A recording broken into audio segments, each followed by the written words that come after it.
What began as an ordinary morning at City Hall exploded into chaos.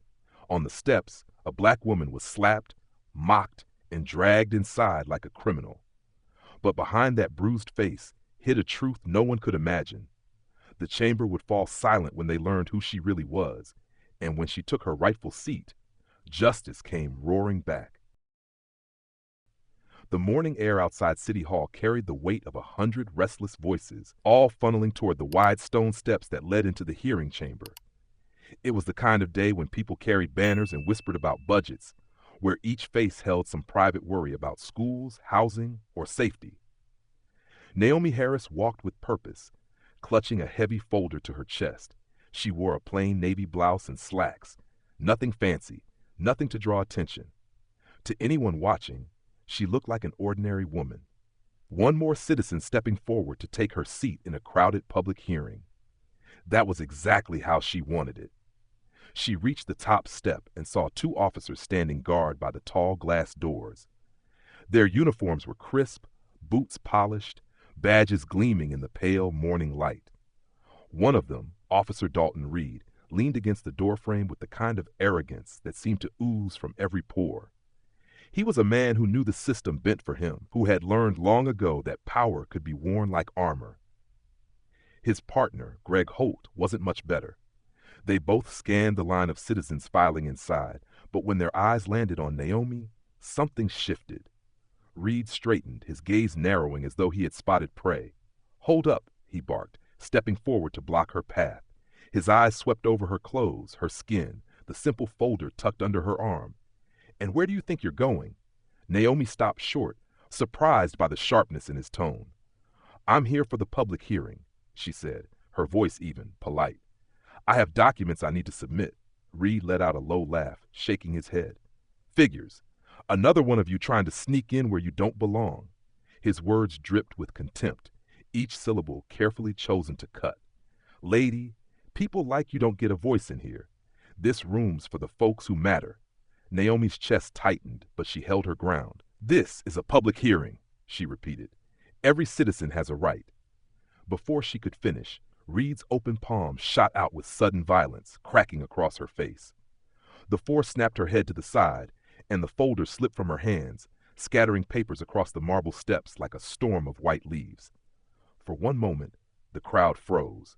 Conversations died, and all eyes locked on the scene unfolding at the doors. Naomi stumbled but caught herself against the railing, her cheek already throbbing, the sting of the blow burning deep. Her breath came in sharp gulps, but her eyes did not lower. She turned her head back to face him, steadying her voice. "You had no right to do that." Reed smirked, satisfied. "Didn't I? You think you can walk in here with your little folder of stolen papers and nobody's going to stop you? You better remember your place." A murmur rippled through the onlookers, but none stepped forward. They watched with wide eyes, some pulling out phones, some shrinking back, afraid of being next. Holt let out a dry chuckle and stooped to pick up one of the fallen pages. He glanced at it, then held it up between two fingers like something foul. "Look at this, Dalton. Legal memos. This lady thinks she's somebody important." Reed laughed again, this time louder, his voice echoing off the stone walls. "Important? The only thing important here is keeping the animals out of the room. You hear me?" He took a step closer, his shadow falling across her as he lowered his voice for her alone. "People like you belong outside these doors, not in the middle of real business." Naomi felt heat rising up her neck, but she refused to look away. Her eyes shifted past Reed's shoulder, up toward the brass plaque affixed above the doorway. It read, "City Council Hearing Chamber, Public Access." The words glimmered faintly in the sunlight, a quiet reminder that she did have a place here. Her heart pounded against her ribs, not from fear, but from the sharp edge of injustice cutting into her soul. A man in the crowd whispered, "He hit her. Did you see that? He hit her." A few others nodded, but their voices quickly died when Holt shot them a warning glance.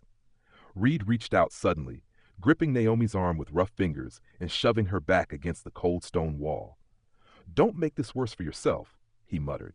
His breath carried the faint scent of coffee and bitterness. "You're lucky I don't haul you off right now."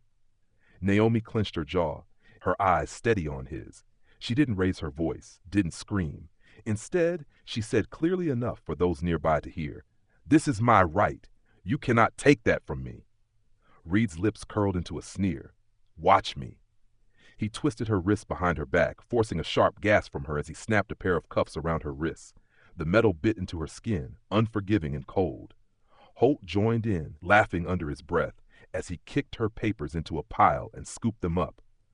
"Evidence," he said with mock seriousness.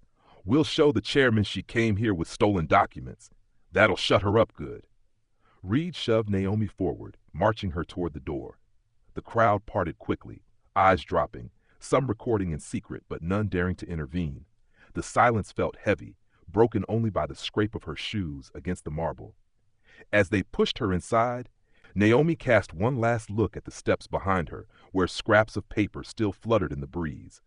She thought of the work she had poured into those documents, the countless nights of preparation, the faith that justice, true justice, was still possible in a system that so often forgot her community. Her cheek throbbed where his hand had struck, but it was the sting of humiliation that cut deeper. Yet beneath that humiliation burned something stronger, something that kept her back straight as they dragged her across the threshold. Rage, yes, but also resolve. The kind of resolve that came from knowing the truth was on her side, even if no one else in that moment could see it. Reed leaned close as they crossed the chamber doors, his voice low and taunting. "You think you're going to talk your way out of this? Not today. Today you learn what happens when you try to step where you don't belong." Naomi met his eyes, unblinking, her voice steady despite the cuffs biting her wrists. "And you," she whispered back, "are going to learn what happens when you underestimate the wrong woman." The words hung between them like smoke, unnoticed by the room they were entering, but destined to echo long after this day was done. The chamber buzzed with low voices, a restless hum that spread across the wide room like static. Rows of wooden benches were filled with citizens, council staff, and reporters, all gathered for what was supposed to be a routine budget hearing. But the moment the doors swung open and Officer Dalton Reed pushed Naomi Harris inside, all eyes turned. She stumbled slightly, her wrists bound in handcuffs, the bruise on her cheek already darkening. The room grew quiet, then louder again with murmurs, like a wave rolling back and forth.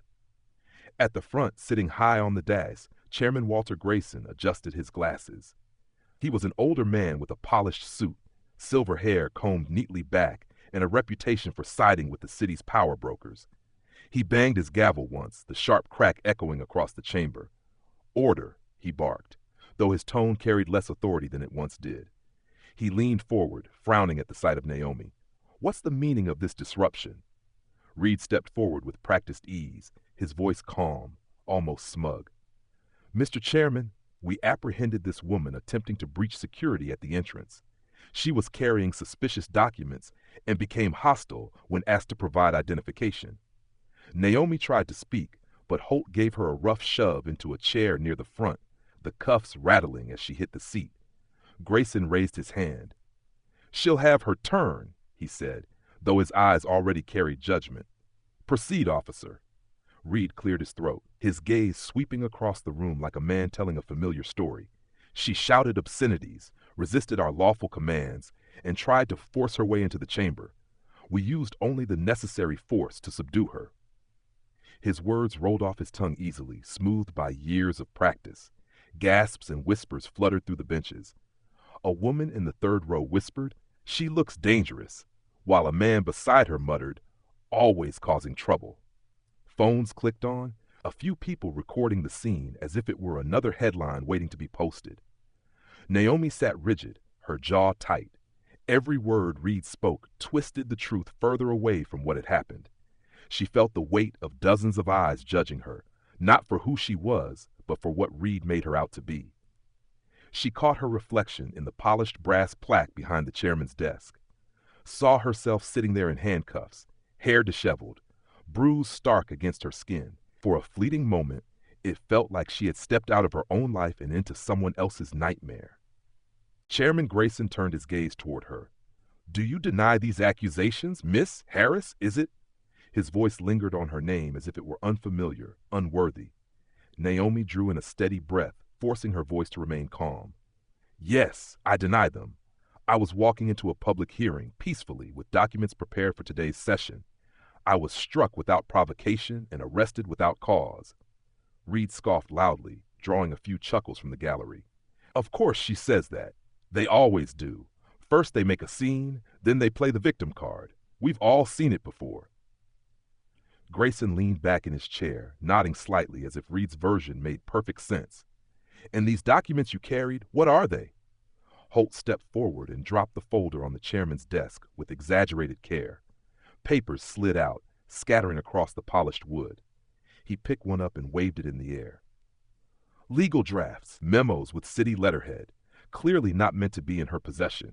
I suspect theft, maybe even fraud.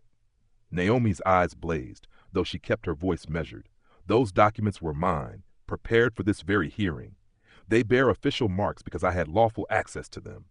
Grayson barely glanced at her before returning his attention to Reed. So she resisted, carried unauthorized materials, and assaulted the dignity of this chamber? Yes, sir, Reed answered smoothly. Yet she was combative from the start. We acted with restraint. The hum of voices swelled again, half believing, half skeptical. But Naomi could feel the tide against her. She knew the pattern too well, how quickly perception could shift, how easy it was for power to write the narrative. One moment she was a citizen at the door. The next she was a criminal paraded in front of her own community. A reporter in the back scribbled furiously, while another lifted a camera to capture her bruised face. Naomi lifted her chin, meeting the lens head-on, refusing to shrink away. She wanted the world to see, not her shame, but her defiance. Still, the cuffs dug into her wrists, a reminder of the cage they were trying to build around her. Grayson banged the gavel again, silencing the room. Very well, we will treat this woman as a disruptive element until proven otherwise. She will remain seated here under guard while we determine the extent of her actions. Officer Reed, you and your partner may stand by to testify further. Reed's lips curved into a thin smile as he moved to the side, arms folded across his chest. He leaned toward Holt, muttering just loud enough for Naomi to hear. Another case closed before it even starts.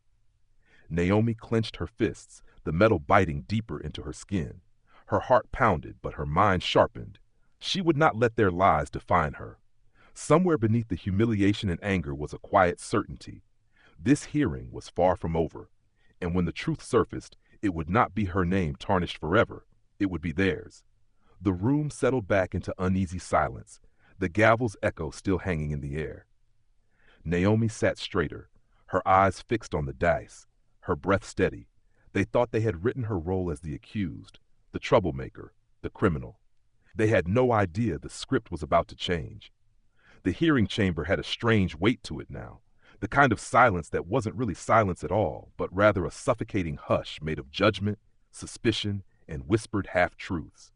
Naomi Harris sat at the front, her hands cuffed in her lap, her cheeks still burning from the earlier blow. Every time she drew in breath, she felt dozens of eyes pressing against her, some with pity, most with disdain. To them, she wasn't a woman with papers to present or a citizen with a voice. She was already branded as trouble. The cuffs had done their job. She leaned forward slightly, catching Chairman Grayson's eye as he stacked the documents Reed and Holt had dumped on his desk. Her voice was clear but restrained. Mr. Chairman, I demand the opportunity to speak. I was attacked on the courthouse steps, not for what I did, but for who I am. Grayson frowned, lifting one hand as though her words were a buzzing gnat. You'll have your chance in due time. This hearing is not the place for outbursts. Be grateful you're being allowed to remain here at all. A low chuckle rippled through a corner of the gallery, where a few men in suits whispered to each other. Reed smirked openly, his arms folded across his chest, eyes fixed on Naomi, as if daring her to press further. Holt leaned against the wall with casual arrogance, his voice pitched just enough to carry. There she goes, playing the part. They always want the spotlight. Naomi bit back her anger, knowing any flare of temper would only prove them right in the eyes of those already convinced she was guilty. But she also knew silence would strangle her. She straightened in her seat, raised her voice so it carried through the chamber. I have every right to be heard. This is a public hearing. The Constitution does not stop at that door, and neither does my dignity. The room stirred uneasily. Some frowned, others shifted in their seats. It was a voice they weren't used to hearing from a black woman in handcuffs, measured, firm, without apology. Still, Grayson's gavel cracked against the desk. Enough. Sit down and be quiet, Miss Harris. But Naomi had already lit a spark, and sparks rarely vanish without leaving embers behind. A few phones lifted higher, recording more openly now. In the back row, a young reporter, Clara Nguyen, tilted her camera, live streaming straight to social media. Her phone buzzed as viewers poured in, the comments scrolling rapidly across her screen. What's happening? Who is she? And did he really hit her? Filled the feed. Clara's heart raced. She hadn't expected the story of the year to walk right through the chamber doors, but she knew it when she saw it. Naomi caught the lens for a split second and held it, her eyes steady, unflinching. She didn't need to say anything. The bruise on her cheek spoke for her. Grayson adjusted his glasses, clearly irritated by the attention. Officers, keep her in check, he muttered. Reed grinned, as if he had already won. He stepped forward, looking down at Naomi. Why don't you tell them what you were shouting at us out there, huh? Tell them how you cursed, how you threatened. Or maybe you've forgotten already? Naomi met his gaze with a calmness that made him falter for just a second. I haven't forgotten, she said softly but firmly. I remember every word, and so does everyone who saw you strike me without cause. You think you can paint me as violent because it's easier than admitting the truth, but I won't be erased. The gallery grew restless again. A woman in the second row whispered to her neighbor, She doesn't sound crazy at all. She sounds educated. The man beside her shrugged, uneasy. Doesn't matter. The cops said she resisted. Clara's phone buzzed again. She lifted it higher, narrating quietly into the mic. We're inside City Hall at the budget hearing. Officers just brought in a black woman in handcuffs, accused of disrupting the session. But she says she was attacked on the steps without provocation. Folks, this is happening live. You can see the bruise on her face. Grayson banged his gavel again, his voice rising. Silence in the chamber. Miss Nguyen, put that phone away or you will be removed. Clara lowered the phone slightly, but didn't stop streaming. Her viewers were climbing into the thousands now. Naomi, though cuffed, leaned forward as far as the chains allowed. Mr. Chairman, you cannot silence the truth. You may ignore me, but the truth has a way of being heard, whether you like it or not. For a moment, Grayson simply stared at her, his jaw tightening. He looked out at the room, at the eyes watching, at the faint glimmer of doubt beginning to form in a handful of faces. He banged the gavel again, but the sound seemed thinner this time, less commanding. Reed's smile faltered. Holt shifted uneasily, glancing at the growing number of phones raised in the gallery. Something had shifted in the air, subtle but undeniable. Naomi had been dragged in as a criminal, but with each word, each steady look, she was clawing back her place as a citizen, as a human being demanding recognition. Naomi lowered her voice then, speaking not just to Grayson, but to the whole chamber. You can write your reports, twist your stories, and call me a trespasser, but the world is watching, and sooner or later, the world will know who is lying and who is telling the truth. The words fell heavy in the room. The gavel struck again, but this time the silence that followed was not victory for those in power. It was the beginning of unease, the kind that spreads quietly and grows, waiting for its moment to ignite. The chamber's air thickened with unease as Naomi sat in her chair, the cold bite of the cuffs still cutting into her wrists. Reed loomed nearby like a predator savoring his victory, but something in her steady gaze unsettled him. The room had been leaning his way only minutes earlier, his lies delivered with a seasoned tongue, his partner Holt echoing them with convenient nods. But Naomi hadn't shrunk the way others had. She had spoken with a quiet dignity that cracked the smooth facade of certainty. Now there was a ripple of doubt moving through the gallery, faint but spreading. On Grayson's desk, the folder Holt had dumped sat half open, papers sliding over each other in an untidy mess. The chairman plucked one page up, adjusting his glasses as he scanned it. His lips moved faintly, reading over language he seemed not entirely to grasp. This bears the city's seal, he muttered almost to himself. Holt was quick to step forward, plucking the page back before Naomi could speak. Counterfeit, Holt declared with a mocking grin. You can print a seal on anything these days. Doesn't mean she belongs here. Naomi leaned forward as far as the cuffs would allow.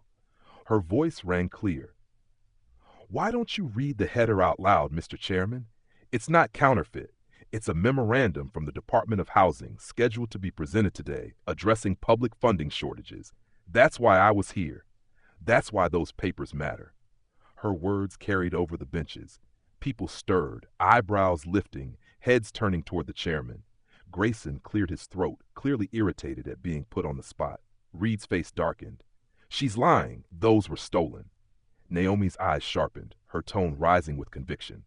Stolen or prepared? Why would a thief know the precise order of today's agenda, the details of the budget shortfall, and the references to last month's committee decision? She looked directly at the chairman. Check the index page. It has my notes in the margins. Those aren't forgeries. They're mine, prepared in good faith. The murmurs in the chamber swelled louder now, no longer so quick to dismiss her. A man near the aisle craned his neck to see, whispering, She knows her stuff. Those don't sound like stolen papers to me. Another voice added, She's quoting city statutes. How would she know that if she wasn't supposed to? Clara Nguyen, phone in hand, captured every second, her live stream comments exploding. She's telling the truth. One comment read, Look at the papers. Official stamps. Another viewer wrote, This is how they silence people, but she's not backing down. Reed's jaw tightened, his composure slipping. He stepped closer to Naomi, lowering his voice, but loud enough for the microphone scattered around the chamber to pick it up. You keep pushing, and you'll regret it. Nobody in this room is on your side. Naomi tilted her chin upward, unyielding. That bruise on my face says otherwise. The people can see it. They're already asking questions. Her words cut deeper than she intended.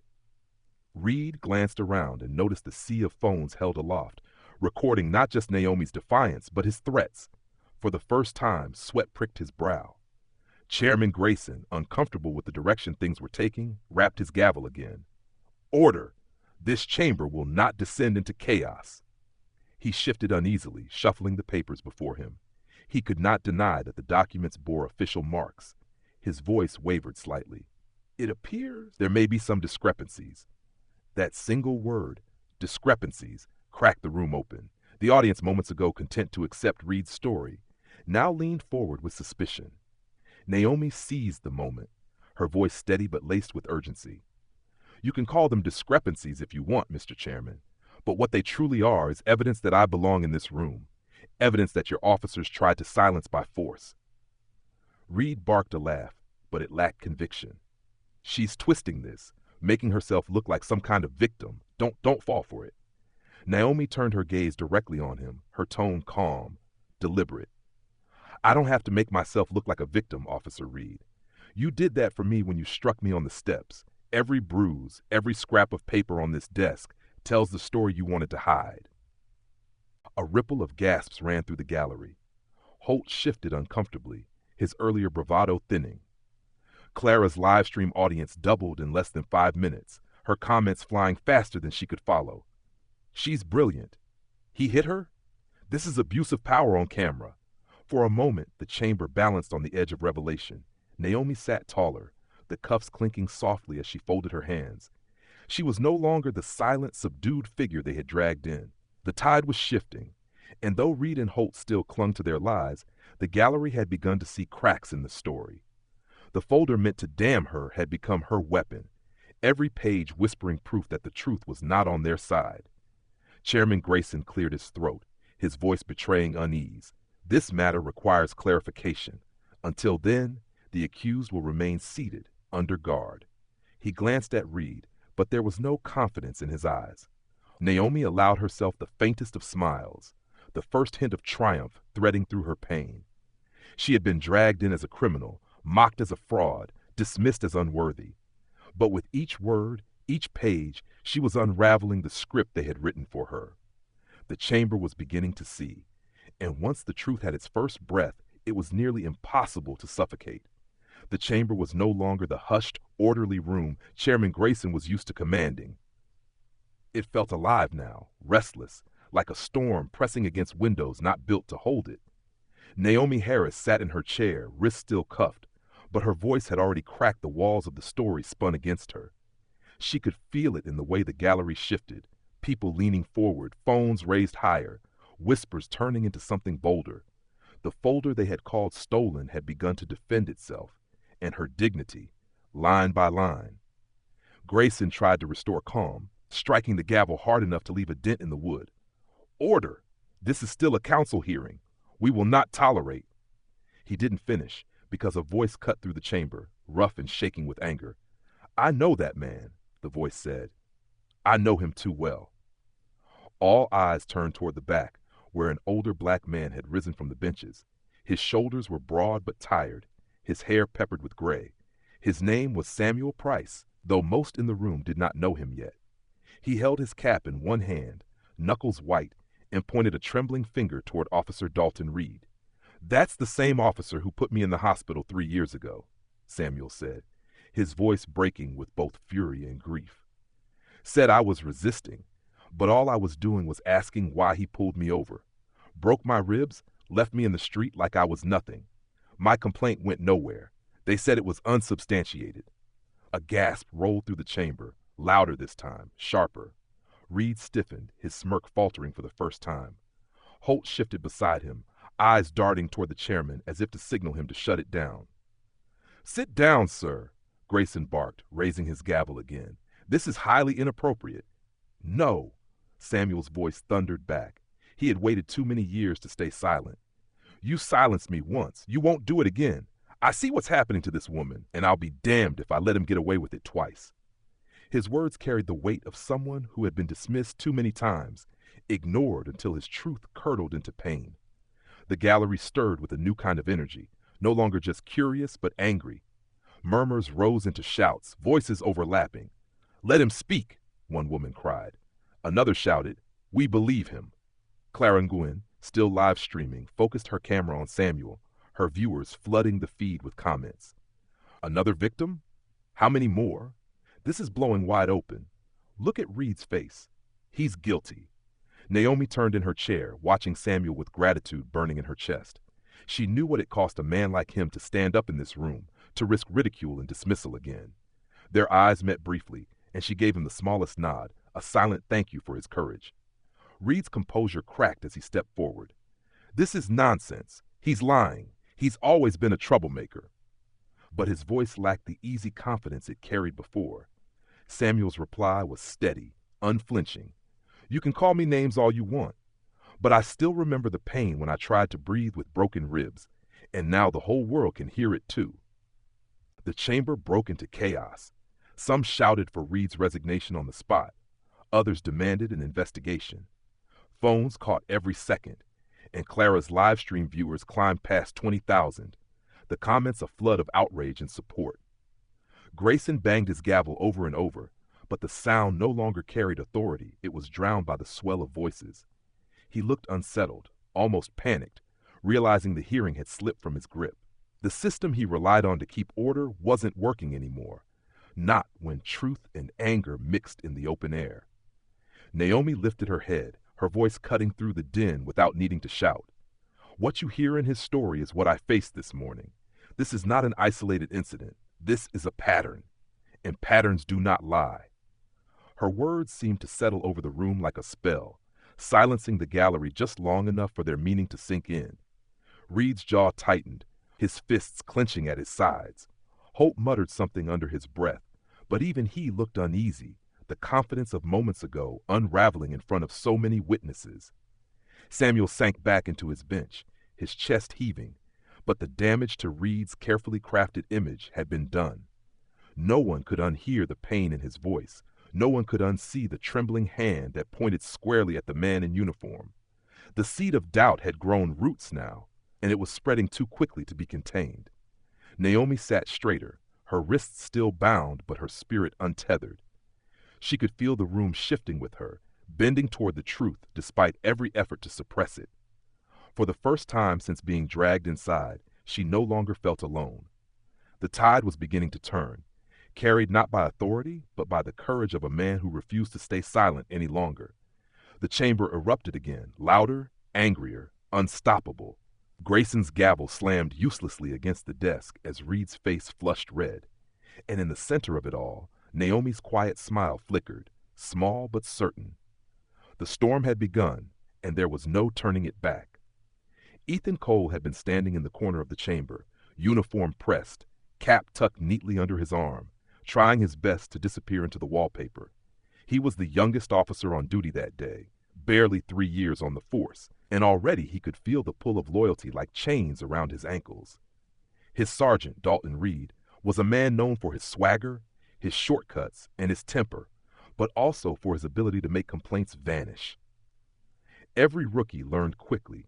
You either fell in line behind Reed, or you found yourself reassigned to patrol in neighborhoods no one wanted. Ethan had chosen silence more times than he cared to admit. Now, though, he couldn't unsee what was happening. Naomi Harris sat in front of the chamber with a bruise blooming across her cheekbone, her wrists bound tight, yet her voice carried the kind of calm that unsettled men like Reed. Ethan had been there on the steps when Reed lashed out. He hadn't stopped it. He'd stood frozen, the way you do when instinct screams one thing but training drills another. Obey. Don't question. Back your partner, no matter what. But as the hearing spiraled and the crowd grew restless, Ethan's gut twisted tighter. He remembered her face not from this morning, not even from the first words she spoke here. He remembered her from months earlier when he had been assigned to provide security at a small legal seminar. It had been one of those dry community events where officers were told to stand at the back and look official while lawyers and advocates droned on about statutes. He hadn't wanted to be there, but he remembered her clearly because she wasn't droning. She had stood at the front of the room, speaking with authority and ease about constitutional rights, about fairness, about the duty of public servants to protect rather than intimidate. He had been impressed in spite of himself. He remembered thinking she carried herself like someone who didn't just read the law, but lived it. Now here she was, chained and accused, being painted as a criminal. He swallowed hard, shifting his weight from one foot to the other as Reed strutted across the floor.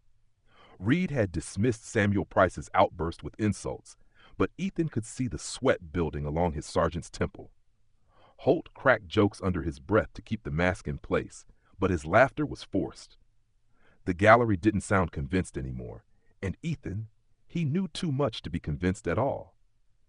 Clara Nguyen's live stream camera caught his eye briefly, the glow of her phone screen aimed toward the dais. Thousands of strangers outside these walls were watching now, seeing what he saw. He felt a surge of panic in his chest. If he kept quiet, he was complicit. If he spoke up, he was finished. It was as simple as that. Reed turned, catching Ethan's glance. "Cole," he snapped, "get this crowd under control. Too many damn phones up." His tone was sharp, commanding, daring him to hesitate. Ethan stiffened. "Yes, sir." He moved toward the benches, his boots heavy on the marble floor. People pulled back slightly, suspicious, phones still raised. He gestured weakly. "Please, lower your devices." "The chairman." His words trailed off as he caught sight of Naomi watching him. Her eyes weren't pleading. They weren't even asking. They were steady, searching, like she was silently asking a question he had been avoiding his entire career. "Which side are you on?" He faltered, lowering his hand. A woman in the gallery whispered. He saw it too. He was there. The words pierced him deeper than any accusation. Yes, he had seen it. He had seen Reed slap her, cuff her without cause, drag her in like a trophy. And now he was expected to stand here and pretend it hadn't happened. Ethan's throat went dry. He turned back toward the front, where Reed stood puffed up with arrogance, Holt grinning at his side. Reed's voice boomed. "See, even my officers back me. They all know what went down."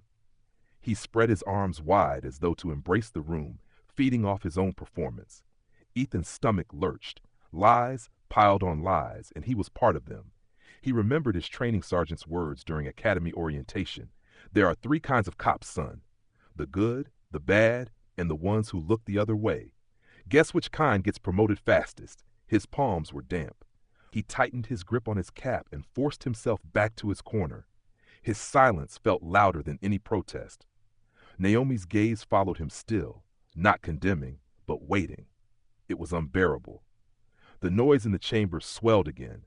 Samuel Price's story echoed in the air, and more voices in the gallery muttered agreements, recalling their own bruises, their own dismissed complaints. The tide was turning fast, and Ethan could feel it pulling him too. He had thought loyalty meant keeping his head down. Now he wasn't so sure. Reed leaned close to Holt, whispering something Ethan couldn't hear, but the smirk on both their faces chilled him. They weren't worried enough yet. They still believed the system would cover them the way it always had. But Ethan knew better. The world was changing. Phones in every hand, live streams capturing every second, truth breaking through cracks too wide to patch. Naomi spoke again, her voice calm but ringing like a bell. You can threaten me, smear me, even strike me, but what you cannot do is erase what everyone in this room just witnessed. The truth belongs to more than you now. Her words struck Ethan harder than Reed's barked orders ever had. He knew then that his silence wouldn't save him. It would only chain him to Reed's downfall. He pressed his lips together, sweat prickling at the back of his neck, his heart thundering in his chest. He wasn't ready to speak yet, not with Reed's eyes burning holes in his back. But deep inside, Ethan Cole knew he was carrying something that could end this charade. A secret he had been keeping since that seminar. Since that day, he realized Naomi Harris wasn't just another face in the crowd. She was someone the law itself seemed to bend toward. And when the time came, he would have to decide whether to carry that secret to his grave, or set it free and watch the whole chamber change forever. The chamber had reached a fever pitch that even the crack of Chairman Grayson's gavel couldn't tame. The voices of the crowd had risen into shouts, outrage spilling into every corner of the marble hall. Samuel Price's testimony hung in the air like smoke, and Naomi's calm rebuttals had cut through Dalton Reed's polished lies one by one. Yet now, after the outburst and the chaos, a sudden hush settled, not from order but from exhaustion, the silence of people holding their breath for what would come next. Naomi sat in her chair, wrists aching from the cuffs but spine unbent. She could feel the bruise swelling on her cheek, a constant reminder of the slap, but she carried it like a badge. It was no longer just pain, it had become evidence. She let her eyes move across the chamber, taking in the restless crowd, the cluster of officers standing stiff with forced composure, the chairman nervously shuffling papers he no longer seemed to control. Every piece of it was part of a machine that had worked against people like her for years, but for the first time she could sense its gears grinding to a halt. "Mr. Chairman," Naomi said, her voice steady but quiet enough that it forced the room to lean in to hear. "I request time to present evidence that will clear any doubt about my presence here today." Grayson froze, gavel hovering over the desk. He didn't want this, that much was clear. He had already lost control once, and now this woman, still in cuffs, was demanding the floor as though it belonged to her. His lips pressed into a tight line. "This chamber is already out of order," he said, but there was little conviction behind it. "We will recess." Reed cut in, sharp and loud, his voice desperate to drown hers. "Absolutely not. She's manipulating this crowd. Every second she's allowed to speak, she poisons the narrative. She's nothing more than a trespasser with stolen papers."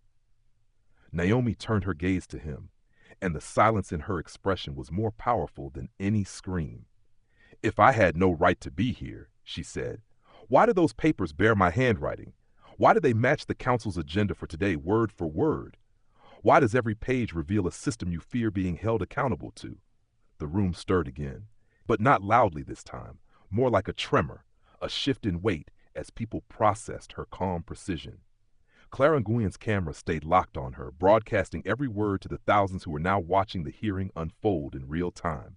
Somewhere outside, in the vast web of screens and phones, the story was already escaping their control. Grayson exhaled heavily, finally lowering his gavel. 5 minutes, he said, his voice reluctant, brittle. "You have 5 minutes, Miss Harris, but understand, this chamber will not tolerate further disruptions." Naomi nodded once, as if he were acknowledging her authority instead of granting her his. She leaned back in her chair, the chains rattling softly, and the pause that followed was deliberate. She let the silence grow, let it press into the room until every eye was on her. She could feel their expectation, their doubt, and their hope twisting together. This was the quiet before the storm, and she intended to use it. Reed paced at the side of the chamber, jaw tight, his fists clenching and unclenching.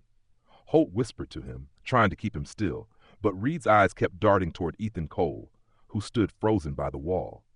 The younger officer's face was pale, his posture rigid as though torn in half. Naomi noticed it too. She saw the guilt in his stance, the memory in his eyes, and though he said nothing, she filed it away. A crack in the wall. Naomi lifted her voice again, still calm, almost serene. You struck me on the steps of this chamber, Officer Reed. You called me less than human in front of a crowd, and yet here I am, bruised but unbroken, asking only for the right to speak. If you and your fellow officers were so sure of your story, you would not fear these 5 minutes. A murmur rippled through the benches, not outrage this time, but agreement, recognition. People began to nod, quietly but unmistakably. Clara's phone captured the shift, comments flooding across her screen. She's brilliant. She's fearless. He's losing control. Grayson rubbed his temple, as if bracing for a headache that had been years in the making. Fine, he muttered. 5 minutes. The crowd stilled, waiting. Even the officers stopped their restless shifting. For a fleeting moment, the room was utterly still, as if the walls themselves were holding their breath.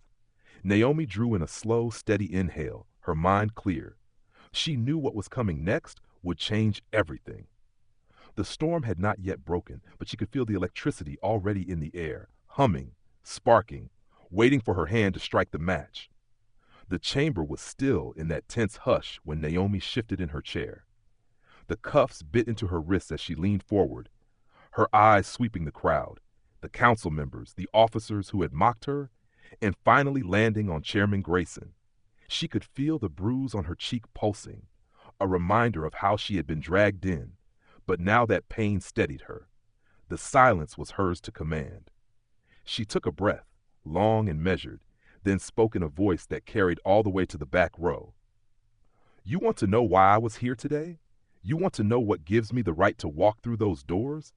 Her words were deliberate, calm, but each syllable pressed against the room with weight. She raised her cuffed hand slowly, careful not to alarm the officers bristling nearby, and reached into the inner pocket of her blazer. Holt started to move, but Grayson lifted a hand. Let her show it, the chairman muttered. From her pocket, Naomi pulled a worn leather wallet. The room leaned forward collectively, phones raised higher, eyes narrowing to see. She opened it, and there, catching the overhead lights, gleamed a laminated card embossed with a golden seal. She held it up high enough for the cameras to capture. This, she said firmly, is my judicial identification. The gallery erupted in gasps. Someone shouted, "What?" while another voice cried, "She's a judge?" Clara Nguyen's livestream comments exploded so fast she could barely keep track. No way. A judge in cuffs? They hit a judge? The disbelief rippled outward, growing louder with every second. Naomi didn't let the noise distract her. She laid the card on the table before the chairman, letting the gold insignia gleam under the fluorescent lights. You accused me of carrying stolen documents. You accused me of trespassing. But these papers were mine to bring because I was scheduled to preside over this hearing. Grayson blinked, pale under the weight of the revelation. He picked up the card, adjusted his glasses, and read the name aloud as though it might vanish if he didn't say it. Naomi Harris, District Judge. His voice cracked. The room fell into stunned silence. Reed burst forward, face red, his voice rising above the hush. This is a trick. She planted that card, stole it, forged it. Naomi cut him off with a calm that felt like a blade. Do you know how many databases log this identification, Officer Reed? Do you know how many clerks verify my schedule? How many security cameras recorded me arriving here this morning?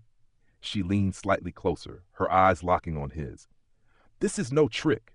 This is the truth you tried to bury under your lies. The silence that followed was heavier than any gavel strike. Holt's smirk faltered.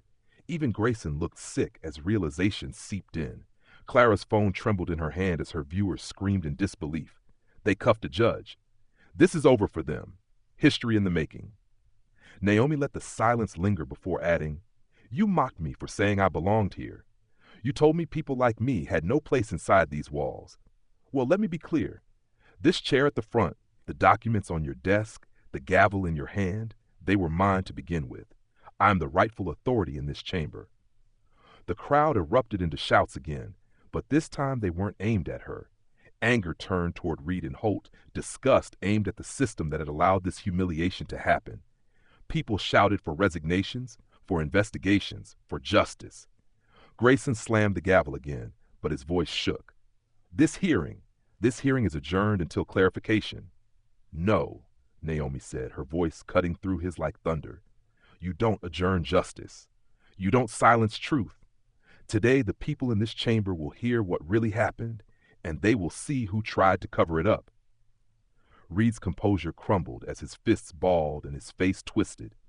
You don't get to talk to me like that, he growled. Naomi's eyes never wavered. I get to talk to you any way I choose, officer, because you no longer stand as my accuser. You stand as the accused. The words struck the chamber like a lightning bolt. The crowd roared. Phones captured every angle, and Clara whispered into her mic, She's turning the whole hearing upside down. Naomi sat back in her chair, chains clinking softly, but her voice had shifted the air. She was no longer the woman dragged in bruised and humiliated. She was Judge Naomi Harris, rightful chair of the hearing, and nothing Reed could do would take that away. The storm had broken, and its fury was only beginning. The room seemed to tilt on its axis as the realization sank in. A judge. They had struck a sitting judge, dragged her through the chamber in cuffs, humiliated her in front of her own community. The crowd's outrage swelled until the very walls seemed to shake. But Naomi Harris did not flinch. She let the uproar run its course, her hands resting calmly on the table, the metal cuffs clinking softly, as if to remind everyone of the insult they had witnessed. Chairman Grayson sat stiffly, his gavel hovering but unused. His authority had crumbled, and the gavel no longer carried weight. His voice, once sharp, now sounded thin when he tried to cut through the noise. Order! We need order! But no one listened. Naomi slowly rose from her chair, chains rattling, her movements deliberate. The hush that followed wasn't forced by Grayson's gavel. It was commanded by her presence. She looked to the side where Clara Nguyen's camera streamed live to tens of thousands, then to the rows of citizens leaning forward, hanging on her next word. Finally, she turned her gaze back to the front of the chamber, to the chair that Grayson occupied uneasily. That seat, Naomi said, her voice steady, carrying the authority she had earned over years of service, is not yours to hold. It is mine. I was appointed to oversee this hearing, and you knew it, or perhaps you chose to forget.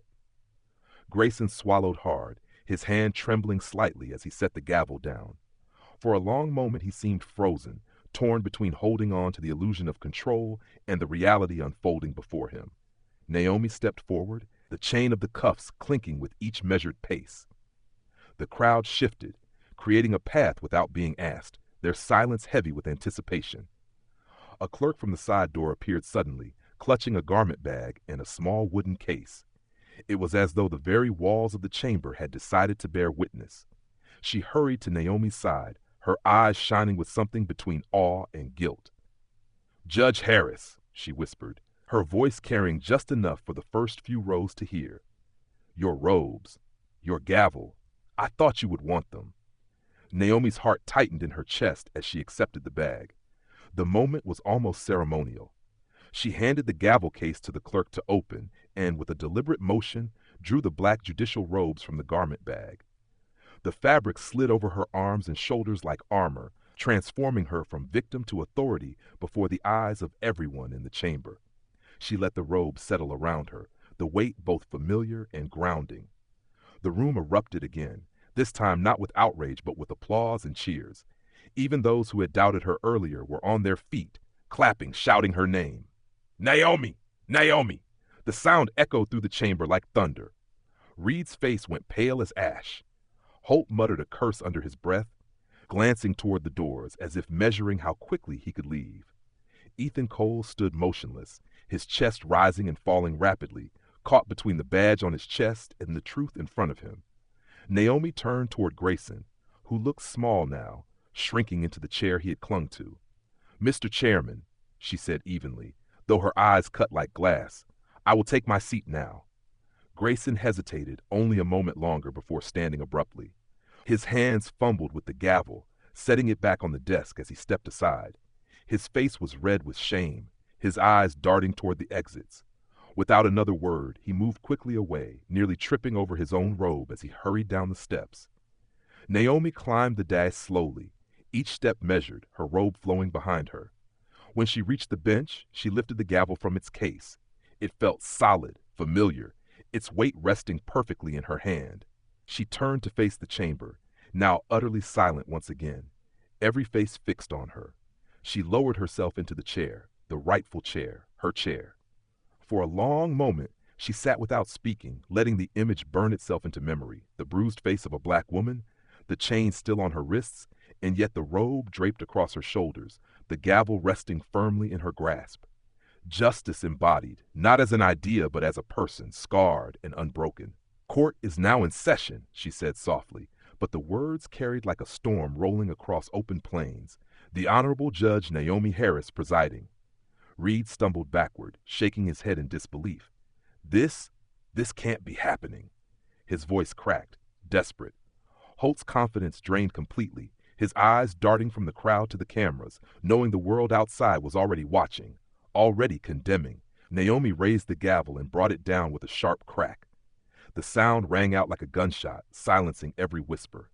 She leaned forward, her eyes locking on Reed. "Officer Reed," she said, her voice both calm and devastating, "stand where you are. You have much to answer for." The gallery erupted again, this time in triumph. Clara whispered into her phone, her voice trembling with awe. "She's taken the chair. She's reclaimed the hearing. This is history happening right now." And as Naomi Harris sat in her rightful place, the robe settling around her bruised shoulders, every person in the chamber knew the tide had turned for good. The victim was gone. The judge had arrived. The chamber had never felt so alive. Every bench overflowed with bodies leaning forward. Every phone glowed with recording light. And the hush that fell after Naomi Harris's gavel strike was the kind of silence that comes when the air is so thick with expectation it could burst at the smallest spark. Naomi sat tall in her chair, the robe draped across her shoulders like a mantle, the gavel still in her hand. Her wrists were still shackled, but even those cuffs looked out of place now, like relics of a story that no longer fit. Her eyes fixed on Dalton Reed, who stood stiff near the center of the chamber, color drained from his face. Holt hovered by his side, glancing toward the doors as if escape were still possible. The younger officer, Ethan Cole, stood frozen against the wall, his jaw clenched, his eyes betraying a storm he was trying desperately to contain. Naomi tapped the gavel lightly against the desk, not for order, but to steady the room's attention. "This morning," she began, her voice calm but resonant, "you were told a story. You were told that I was a trespasser, a thief, a woman who forced her way into this chamber. You were told lies." She let the word hang, sharp and undeniable. "Now you will see the truth." With that, she gestured toward Clara Nguyen, who was already holding her phone high, the live stream still rolling. "Miss Nguyen, would you please display the footage captured on the steps this morning?" Clara's heart raced as she connected her phone to the large projector screen at the side of the chamber.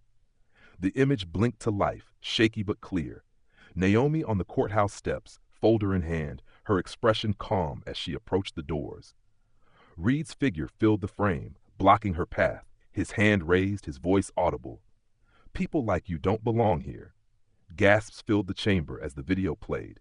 The sound of the slap cracked across the speakers, followed by the sight of Naomi's head snapping to the side, papers scattering across the marble.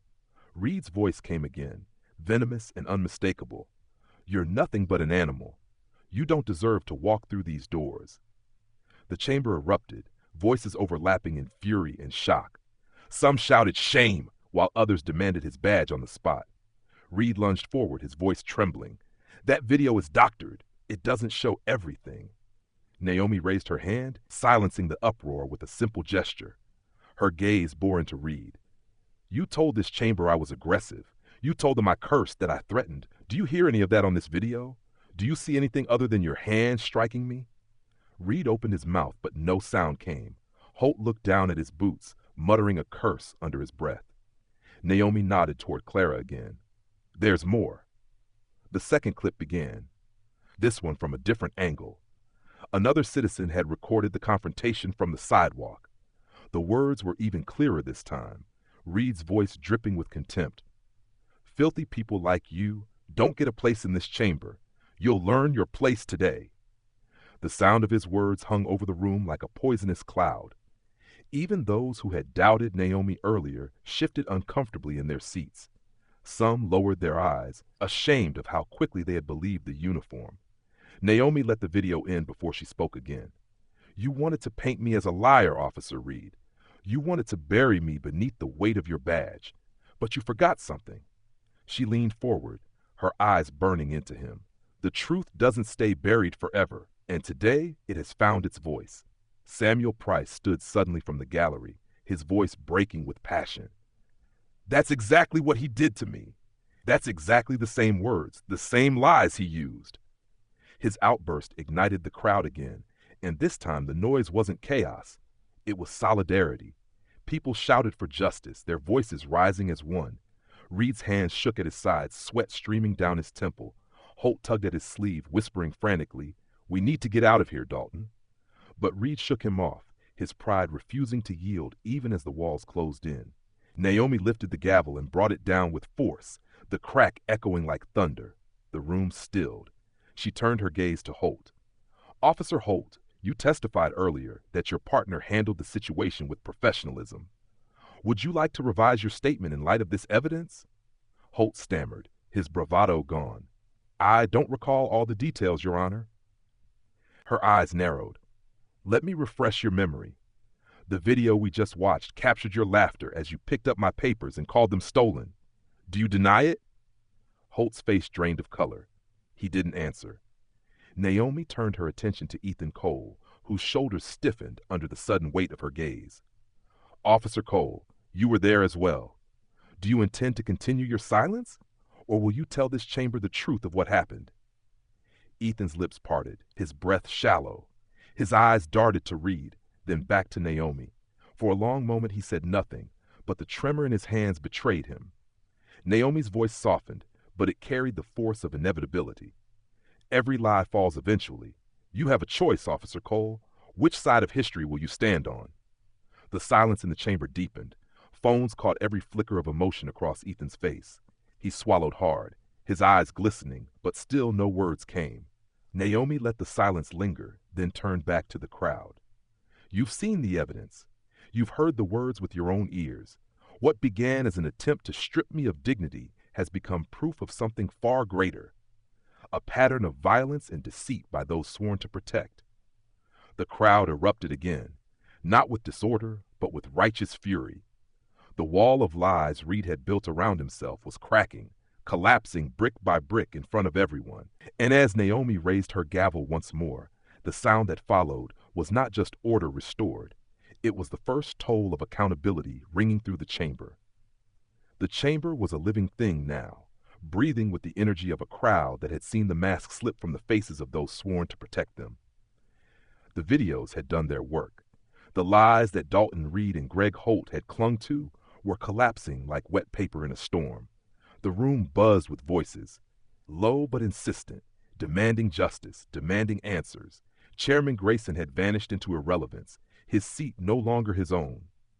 All eyes were on Naomi Harris, the robe draped across her shoulders, her gavel in hand, her face bruised but unshaken. She let the noise rise and fall before she spoke again, her voice carrying the calm authority that had been hers long before this morning's violence. "This chamber has heard enough of lies. It is time we speak plainly about the truth." She turned her eyes back to Holt. "Officer Holt, you laughed while my dignity was trampled on those steps. You testified under oath that your partner behaved with professionalism. Do you still stand by that testimony?" Holt swallowed hard, his mouth opening but producing nothing more than a croak. The silence pressed on him, the weight of hundreds of eyes, the knowledge that the world outside these walls was listening too. I was mistaken," he muttered finally, his voice cracking. Naomi leaned forward slightly. "Mistaken or complicit?" The words rang with quiet fury. Holt lowered his eyes, shame washing over his face. He had no answer, and the silence condemned him more than any admission could. Then she turned to Ethan Cole, whose struggle had been written on his face for the past hour. His hands trembled, his jaw clenched tight. Naomi softened her tone, though it carried no less weight. Officer Cole, I saw you that morning months ago at the seminar on constitutional law. You listened. You know the truth of what your partner did today. This is your moment. Will you remain silent or will you stand with the truth? The chamber stilled, every breath held as Ethan's eyes darted between Naomi and Reed. Reed glared at him with the kind of fury that promised ruin, the kind that rookies feared more than reprimand. Ostracism, exile within their own brotherhood. Ethan's lips parted, and for a moment it seemed he might collapse under the weight of the choice. Then he drew in a breath and spoke. He hit her, Ethan said, his voice rough but audible. I saw him do it. She didn't resist. She didn't shout. She was calm. He struck her and called her names. And Holt laughed. The gallery erupted into gasps and cries, people shouting, "We knew it! And finally!" Clara's livestream comments scrolled so fast her phone seemed to glow. Ethan's face was pale, his body trembling, but he stood taller now, as though a burden had slipped from his shoulders. Reed's roar shattered the moment. You lying coward! You betray your own for a woman who's nothing but. Naomi slammed the gavel down with a force that cut his words in half. The crack echoed like thunder. Enough. Her voice was steel now, no softness left. You will not speak another word until I address this chamber. Reed froze, seething, but the authority in her tone pinned him where he stood. Naomi shifted her gaze to the gallery, her voice rising. This is not just about one officer's violence. This is about a pattern. Samuel Price told you his story. Others in this room whispered their own. I have before me a record of complaints dismissed as unsubstantiated, investigations buried before they began, lives scarred because uniforms were trusted over truth. She held up a thick folder she had carried in with her, its edges worn from years of handling. 43 complaints against Officer Reed in 15 years. 43. And how many of you ever heard about even one of them? How many of you ever saw justice for the pain he caused? The crowd stirred, angry murmurs spreading like wildfire. A woman near the back stood, tears in her eyes. My son filed a complaint too. They said there wasn't enough evidence. Her voice cracked, but the truth in it rang out. Naomi nodded slowly, her own heart heavy but resolute. You are not alone. None of you are. Today, the lies have been exposed, not by me alone, but by the courage of those who refuse to stay silent. She looked again at Ethan, whose eyes brimmed with fear but also relief. Truth has a cost, but silence costs far more. She raised the gavel again, her voice steady, unwavering. This chamber is no longer under the control of corruption. Today, it belongs to the people. And today, we begin the work of setting right what has been wrong for far too long. The gavel struck once more, not to end the hearing, but to mark the start of something larger. The sound rolled through the chamber, through the live stream, through the conscience of everyone watching. Dalton Reed's face collapsed into shock. Holt's head dropped into his hands, and the gallery rose to its feet in thunderous applause. Voices lifting Naomi's name like a hymn. For the first time that day, Naomi allowed herself to exhale. She wasn't finished. Not yet. But the tide had turned. Justice had found its footing, and the truth was no longer caged. The chamber had been many things that day. Stage, battleground, cage, and sanctuary. But now it became something else entirely. It became a place where truth stood taller than fear.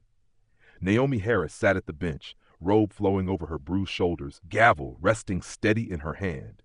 The crowd that filled every pew and aisle had transformed from passive witnesses into a chorus of demand, their voices united by one word, justice. The storm that had been gathering since she was struck on the steps had broken fully now, and there was no turning it back. She took in the faces before her. Samuel Price sitting near the front, his shoulders straighter than they had been in years, eyes bright with vindication. Clara Nguyen still clutching her phone, broadcasting the moment to a world beyond these walls, her voice thick with emotion as she whispered commentary to thousands hanging on every word. Ethan Cole standing stiff in his uniform, his confession hanging in the air like a wound and a redemption all at once. And then there were the others, strangers whose murmurs filled the chamber, mothers, fathers, sons, and daughters who had lived with the same fear, the same wounds, the same silence. Naomi raised the gavel, not to quiet them, but to hold their attention. For too long, she began, her voice carrying the gravity of every case she had ever presided over. The power of this chamber and of those who wear a badge has been used not to protect, but to dominate. You saw it with your own eyes today. You heard it with your own ears, and you know it in your bones because many of you have lived it yourselves. The gallery stirred, nods and murmurs of agreement spreading through the benches like ripples across water. Naomi pressed on. Officer Reed struck me, mocked me, and attempted to strip me of my dignity because he believed no one would stop him. He believed his lies would be enough, as they have been enough in the past. But today, for once, the truth stood taller. She leaned forward slightly, her eyes locking on Reed, who now stood pale and trembling, sweat running down his temple. Officer Reed, you said this morning that I needed to know my place. Let me tell you what that place is. It is here, in this seat, in this chamber, holding men like you accountable. The chamber erupted in applause, not polite, but thunderous, the kind that shakes foundations. Reed tried to speak, his lips forming words, but the noise drowned him out, and his voice broke before it even began. Holt sat hunched, his head in his hands, while Ethan stood rigid, no longer hiding but unable to move. Naomi struck the gavel once, and the sound cut clean through the clamor. Silence fell. This hearing is no longer about me, she said softly, though the quiet in the room made every word sharp. It is about every grandmother insulted on a street corner, every young man slammed against a wall for nothing but the color of his skin, every family who filed a complaint only to be told their word wasn't enough. Today is for them. She opened a folder and lifted a page. As of this moment, I am ordering a full investigation into every case touched by Officer Reed, every report signed by his hand, every testimony he gave under oath. Complaints dismissed as unsubstantiated will be reopened.